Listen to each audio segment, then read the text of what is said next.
विद्यार्थी मित्रों, नवी group of education online program में आप सबनु हार्दिक स्वागत है। आज आपणे स्वापोथीनो प्रश्न नंबर 20 जे तमने आ रीतना आपेलो है कि एक कोष्टक आपेलो है अने एना आधारित आपने प्रश्न जवाब पूछेला है, तो एना आपणे जवाब व्यवस्थित दाखला गणी अने आपवाना रहेशे। अहींया पहेला बात करिए तो तमने जे माहिती आपेली है ए माहिती शेनी आपेली है, तो कशे अलग अलग देशना नाम तमने आपेला है।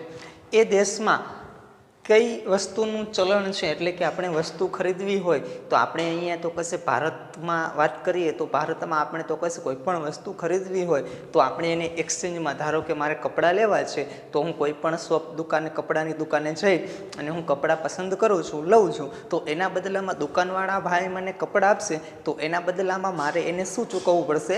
રૂપિયા ચૂકવવા પડશે। કેમ કે આપણું ભારતીયનું ચલણ જે છે એ શું છે? રૂપિયો છે, એટલા માટે તો કશ એ રૂપિયાની ફેરબદલી તમે રૂપાંતર કરો, એને તમે રૂપિયા આપો એટલે એ તમને કપડાં આપશે। એ જ રીતના બધી વસ્તુઓ તમને રૂપિયાની મદદથી જોડી જતી હોય છે જે તમારે ખરીદવી હોય છે તે।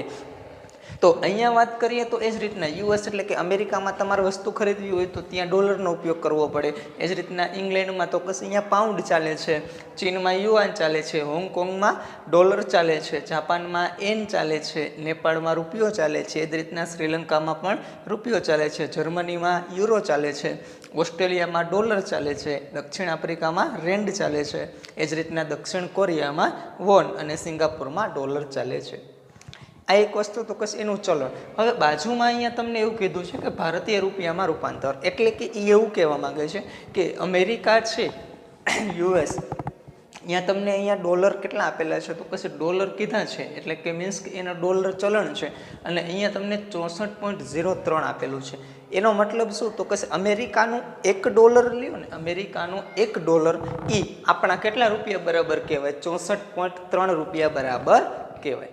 એટલે કે આપણા 64 રૂપિયામાંથી 3 પૈસા અને એનો $1, એટલે કે આપણા કરતાં અહીંયા આપણે વસ્તુ ખરીદવી હોય તો અમેરિકાથી કોઈ વ્યક્તિ આવે તેની પાસે $1 હોય તો એ 64 રૂપિયા ગણાય આપણા દેશમાં। આપણા દેશની વાત કરીએ તો આપણે અહીંયા જાય અમેરિકા અને આપણે વસ્તુ ખરીદવી હોય તો $1 અથવા એની ડોલરની ખરીદી, ખાલી આપણે એક ચોકલેટ ખરીદવી હોય $1 વાળી, તો આપણે કેટલા રૂપિયા ચૂકવવા પડશે?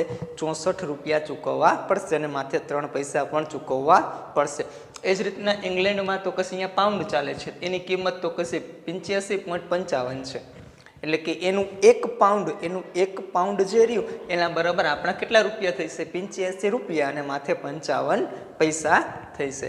એ જ રીતના અલગ અલગ દેશના અહીંયા તમને રૂપિયામાં કન્વર્ટ કરીને આપેલા છે। નેપાળ છે તો નેપાળમાં રૂપિયો જ ચાલે છે, પણ અહીંયા તો કશ 0.062 છે, એટલે એ શું કહેવા માગે છે? તો કશે આપણો જે રૂપિયો રહ્યો એ એના કરતાં વધારે મજબૂત છે, જ્યારે અહીંયા તો કશે અહીંયા આપણો રૂપિયો એના કરતાં ઓછો મજબૂત છે, એવું કહેવા માગે છે।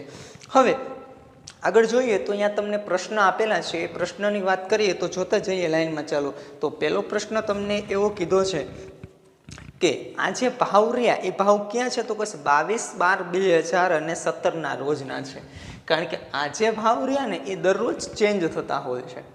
આ જે ભાવ રહ્યા એ ભાવ દરરોજ બદલતા હોય છે, એમ અત્યારે આપણે પેટ્રોલ અને ડીઝલની કિંમત બદલે છે રોજ, એ જ રીતના કોઈ પણ દેશની અર્થવ્યવસ્થાના આધારે એનું જેટલી અર્થવ્યવસ્થા મજબૂત હોય એટલા રૂપિયો એનો એટલું જે ચલણ છે એ મજબૂત ગણાય, અને જો અર્થવ્યવસ્થા નબળી હોય તો એટલો રૂપિયો એનો નીચો જાય, એટલે કે એ અર્થવ્યવસ્થા નબળી હોવાના કારણે એ ઓછી ખરીદી કરી શકે।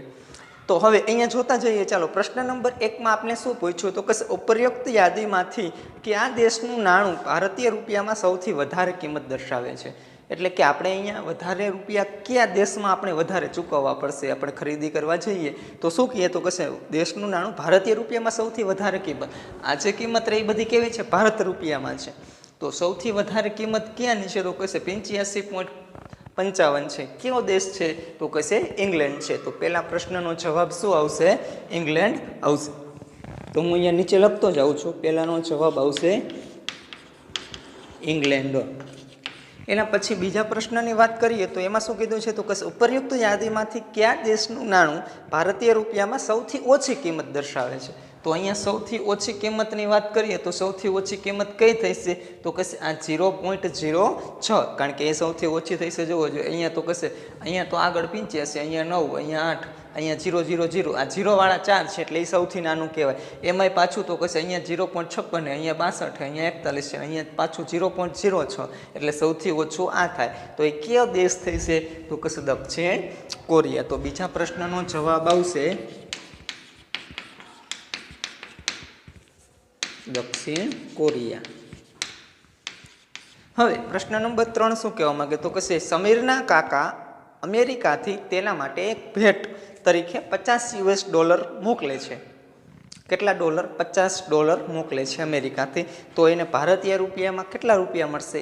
એટલે કે તમારા કાકા, ધારો કે સમયની જગ્યાએ આપણી જ વાત કરીએ તો આપણા કાકા જ અમેરિકા રહેતા હોય અને અહીંયા આપણે ગિફ્ટમાં $50 આપે છે. તો $50 એટલે આપણે કેટલા રૂપિયા અહીંયા મળશે? ડોલર આપે તો આપણે કાંઈ ડોલર બજારમાં જઈએ તો ડોલર આપણે કોઈ એનાથી કોઈ વસ્તુ ન આપે તો શું કરવું પડે? બેંકમાં જઈ અને એને કન્વર્ટ કરવી પડે. કોઈ પણ બેંક હોય, બેંક ઇન્ટરનેશનલ કરન્સી જ્યારે ટ્રાન્સફર કરતી હોય તો એની પાસે તમે જાઓ એટલે એ શું કરી દે તમને તો કશે એ એક્સચેન્જ કરી દે. પછી ભારતીય રૂપિયામાં જેટલી કિંમત એની રોજની થતી હોય એટલા રૂપિયા તમને ચૂકવી દે. બાકી તમે અહીંયા ડોલર લઈ અને બજારમાં ખરીદી કરવા જાઓ તો એના બદલામાં આપને કોઈ કાંઈ વસ્તુ આપે નહીં. તો હવે અહીંયા તમને પ્રશ્ન એવો પૂછ્યો કે $50 એને ગિફ્ટ તરીકે આપે છે તો એને રૂપિયા કેટલા મળશે? તો આપણે એવું કહી શકીએ કે અમેરિકાની વાત છે તો અહીંયા તો કશે 64.01 આપણા 64.03 રૂપિયા થાય ત્યારે કેટલા ડોલર થાય? તો કશે $1 હોય ત્યારે $1 આટલા રૂપિયા થઈ છે 64.03. તો આપણે કેટલા ડોલર કીધા છે? $50 કીધા છે. તો ત્રિરાશિ મૂકીને કહી શકીએ આ રીતના કે $1 હોય ને તો $1 કેટલા રૂપિયા થાય છે? તો કશે 64.03 થાય છે. તો કેટલા ડોલર એને ગિફ્ટમાં આપે છે? 50. તો અહીંયા કેટલા? તો આ બંનેનો ગુણાકાર થશે તો આવું થશે કે 50 ગુણ્યા 64.03. આ બંનેનો ગુણાકાર કરીએ. ચાલો તો ગુણાકાર કરીએ તો પહેલાં સાદો ગુણાકાર કરી લઈએ અથવા અહીંયા પોઈન્ટ કાઢવો હોય તો શું થાય? તો કે પોઈન્ટ પછી 2 અંક આવે છે તો છેદમાં કેટલા મૂકવાના? 100 મૂકવાના. મીંડું ગયું. આ બંનેનો ગુણાકાર કરો અથવા ગુણાકાર ન કરવો હોય તો અહીંયા ઉડે 5 દૂને 10. તો આ બંનેનો ભાગાકાર કરી નાખો. તો ભાગાકાર કરીએ ચાલો કે 64.03 એને ભાગ્યા કેટલા? 2. તો 2 તરીને 6, 6 માંથી 6 જાય તો 0. ઉપરથી ઉતાર્યા 4 તો 2 દૂને 4 એ આવશે 0. ઉપરથી ઉતાર્યા 0 તો 0 ભાગ ન હાલે એટલે 0. ઉપરથી ઉતાર્યા 3 તો 2 એકા 2. તો 3 માંથી 2 જાય તો 1 વધશે. હવે તો કશ ભાગ નથી હાલતો તો અહીંયા પોઈન્ટ મૂકવાનો અને અહીંયા 0. તો ફરી ભાગ લાવો તો કેટલા થાય? 2 પંચા ને 10. તો કેટલા રૂપિયા થયા? તો કશે 3201.05. એટલે કે આ રીતના થઈ છે. જવાબ શું આવશે? તો કશે 3201 રૂપિયો અને 5 આ રીતના થશે. અહીંયા દાખલો કઈ રીતના ગણવો એની PDF હું સાથે તમને મોકલીશ, એ જોઈ અને તમે લખી શકો છો. અહીંયા હું ખાલી ગણતરી જ કરું છું કે અહીંયા ત્રિરાશિ વ્યવસ્થિત તમને અહીંયા હું PDF મોકલી દઈશ. એમાં લખેલું હશે કે $1 થતા રૂપિયા બરાબર 64.03 તો $50 થતા રૂપિયા બરાબર કેટલા? એ રીતના ત્રિરાશિ આવશે.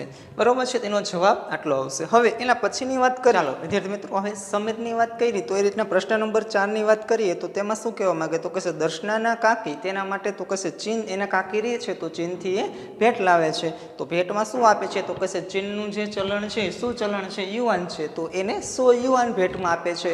તો એને ભારતીય રૂપિયામાં જો કન્વર્ટ કરીએ તો કેટલા રૂપિયા મળે એ આપણે નક્કી કરી અને કહેવાનું છે. તો અહીંયા એક વસ્તુ જોઈએ કે એનું 1 યુઆન એટલે કેટલા રૂપિયા થાય? 9.74 રૂપિયા થાય. તો એને કેટલા યુઆન આપે છે? 100 યુઆન આપે છે. તો આ રીતના કહી શકાય કે જો 1 યુઆન એને ભેટમાં આપે ને તો કેટલા રૂપિયા મળે? એને 9.74 રૂપિયા મળે. ખાલી એક જ યુઆન એને કાકી એને ગિફ્ટમાં આપે તો. પણ એ કેટલા આપે છે? શું આપે? તો 100 યુઆન હોય ત્યારે કેટલા? તો 100 ના 100 ગુણ્યા આ બંનેનો ગુણાકાર થશે અહીંયા તો શું થશે? 9.74. તો અહીંયા આપણે પોઈન્ટ કાઢીએ તો પોઈન્ટ કઈ રીતના કટે? તો કશે પોઈન્ટ પછી 1 અને 2 અંક આવે છે. 2 અંક આવતા હોય તો છેદમાં કેટલા મૂકવા પડે? 100 મૂકવા પડે. તો અહીંયા આ મીંડું ગયું. તો અહીંયા આ બંનેનો ગુણાકાર કરો 974 એના છેદમાં 1. તો છેદમાં 1 ન લખો તો ચાલે. તો એનો મતલબ એવો થયો કે જે દર્શના છે એને કેટલા ભારતીય રૂપિયા પ્રમાણે મળશે તો કહેશે 974 રૂપિયા દર્શનાને મળશે। એના પછી પ્રશ્ન નંબર 5 ની વાત કરીએ તો પ્રશ્ન નંબર 5 માં શું કીધું છે તો કહેશે સંજયભાઈને 60 રૂપિયાના બદલામાં કેટલા વોન મળે। કેની વાત કરે છે વોન, તો વોન ક્યાં છે તો કહેશે અહીંયા છે। તો વોનની કિંમત કેટલી છે તો કહેશે 0.06 રૂપિયા છે।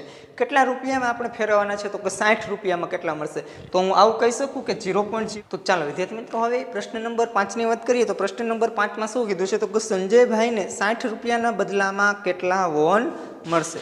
60 રૂપિયાના બદલામાં એને કેટલા વોન મળશે એવું કીધું છે। તો આપણે આ રીતના ત્રિરાશી મૂકી શકીએ કે વોન એટલે કેટલી કિંમત કીધી છે 0.06 તો 0.06 વોને કેટલા રૂપિયા થાય 1 રૂપિયો થાય। તો આ રીતના કહી શકીએ કે 0.06 એ 1 તો 60 એ કેટલા તો આવું થઈ છે આ બંનેનો ગુણાકાર થાય એટલે કે 60 એના છેદમાં 0.06।